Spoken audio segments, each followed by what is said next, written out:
everyone, Michelle here. Thank you for joining me today for this process video for My Creative Scrapbook. And I am using the limited edition kit from February. So it is full of birdsong from 49 and Market, as well as some other bits and pieces and goodies. And so I thought before I started my layout process, I would show you how I organize my kits when I receive them. It just makes it easier for me to touch everything once and then know where things are. So first, when I get my paper, I just go through and separate it into potential backgrounds versus things that I feel comfortable cutting up. And so that's the first thing I do with my papers. For this layout, I'm going to use this as the base, so I'm going to go ahead and take that out now. And then with my flowers, I have a little bucket I just toss them all into, and then I go ahead and organize all the ephemera bits. I keep my journaling cards and mats in my larger pieces in a little pail. I keep my smaller pieces in a little tray. Now, I did go through the laser cutouts. You know, it has a cut apart sheet on the back of the packaging. So I went ahead and cut all those out. I didn't do like the total fussy cutting on those. I'll do that as I use them.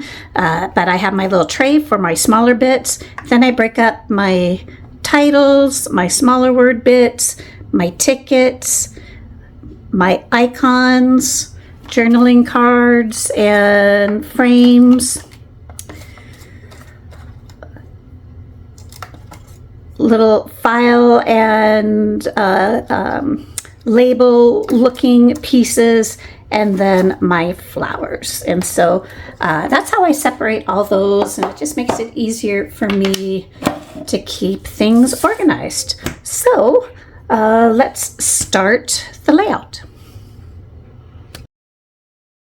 So before I got my kit, I had picked up the birdsong page kit and created this layout that you see on the left. And so I thought I would do a coordinating page. It's not going to match like a 2-page intentional spread would, but I want to use a lot of the same elements. And so I am going to use the same stencil and the same colors. I'm going to go ahead and there's the brick stencil that I had used. I'm going to use that with my Tim Holtz opaque texture paste and drag that through in certain spots there. And then I'm also going to add some, I believe it's tumbled glass to those spots just to bring in a little bit more blue. I really love the pattern and the structure in this paper, but I do want just a little bit more blue.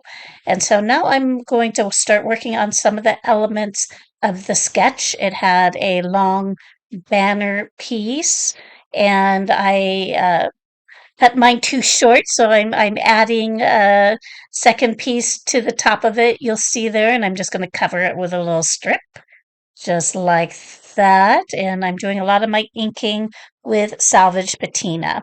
And so off camera, I decided to use this transparency, and I used the stencil that came in the kit with some texture paste to create that white floral background.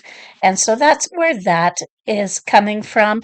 This layout or this sketch has a lot of layers to it, and I love the layers, but I wanted to be able to see a lot of the pattern papers, so that's why I chose to use a transparency as one of my layers.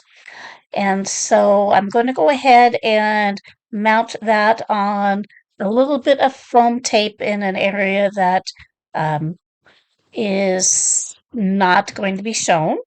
and because it's going to have the pictures and then that pink piece across horizontally across the layout. So I'm feeling good about what is going on so far. So I'm going to go ahead and adhere those pieces. And I'm going to adhere my transparency and that pink portion. And then I'm going to start taking a look here at how I want to mount my photos. So it was kind of a bit of a battle because this horizontal one is really the main picture. Then this is a picture of the dock and the lodge at Crescent Lake.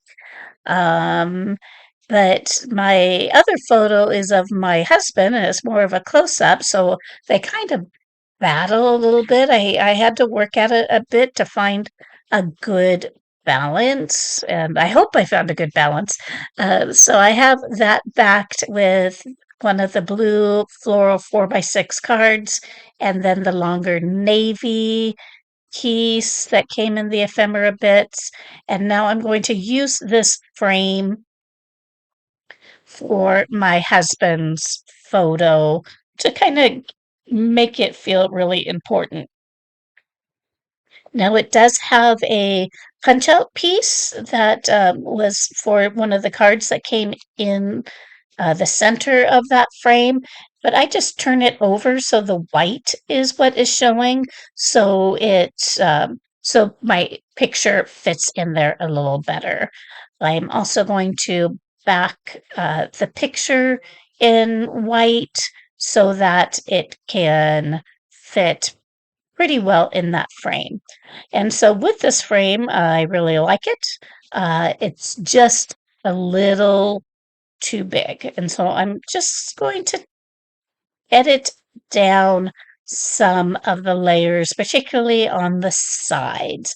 Now, the one on the top and the bottom uh, is going to get covered, or at least the bottom, with some embellishment clusters. So it might feel a little wonky, a little out of proportion now, but once I get my embellishments on there, it'll feel better. So I'm liking how that's working so far.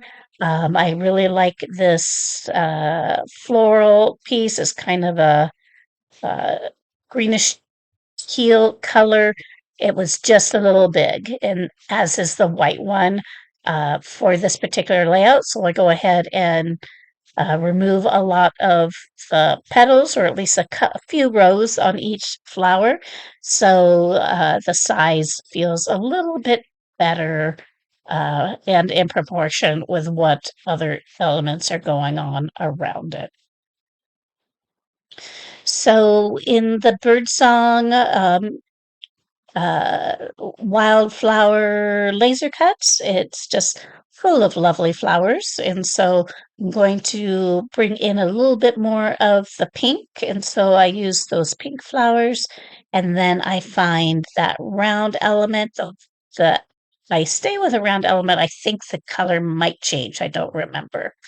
And I'm just taking a look at some different tickets, some different embellishments that I can use at the top and the bottom so that it feels balanced. I am going to stick with that snapshots tag as my title and work at making sure there's a good balance of colors between those two clusters.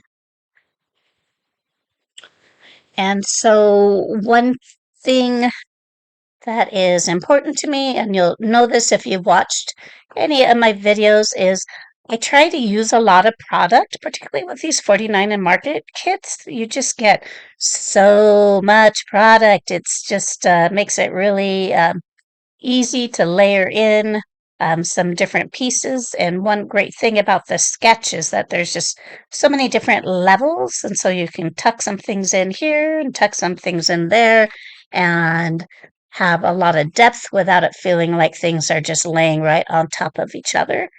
So I'm going to go ahead and use that bird's nest up above. And I am going to use these book plate I think is what I end up using. I know I'm showing a few different styles, but I'm pretty sure I end up using the book plates. And I am going to take a look at adding a little bit more yellow at the top and then at the bottom as well. And as I am going through, I, usually, and I have mentioned this on videos before as well, when I go through and adhere it, I typically put some, if I'm going to use foam tape, I just use it on the top of the element and then glue the other piece down, so it's not building a ton of bulk. And so taking a look at where I'm going to use that word phrase, and I want to take a look at my title, um, and then using that book plate down below. And so it was really close to that round element, and it felt like there was two word elements too close together, but I want to use it, right? Because I like to use my pieces. And so I'm just going to build a couple layers in between those two elements so they're not sitting right on top of each other. So I added that rosy flower. I'm going to add a little bit of a yellow tag down there and then my word element. So there's a little bit more depth and they feel like they're not connected. I also added some flower or some leaves at the top because on the paper it had some leaves, but they were just kind of sticking out and didn't feel like they were attached to anything. So I did add some leaves up there as well. So I hope all that makes sense. Feel free to drop a comment or ask a question in case I wasn't clear about something. I'd be happy to answer any questions. And then I am also going to add some of these cute little robin's eggs in that beautiful robin's egg color. And now I think I'm going to take a look at my title. In the florals, it has these cute little twirlies. So I'm going to use one of them for my tag and kind of play with that as far as how it's going to curve around that flower. And then I'm going to add just a little bit of blue under that snapshot just to give it a little bit of something to sit on. Um, yeah. And then I think I did, yeah, cut just a little bit off of that tag, that twirly bit, and added it up top. So I had a little bit in each area. And so, yeah, you can see I'm kind of tucking that in, and I am getting close to the end. So I really love this kit. If you haven't gotten that vibe yet, I really love this kit. So check them out, My Creative Scrapbook, and here are some close-ups.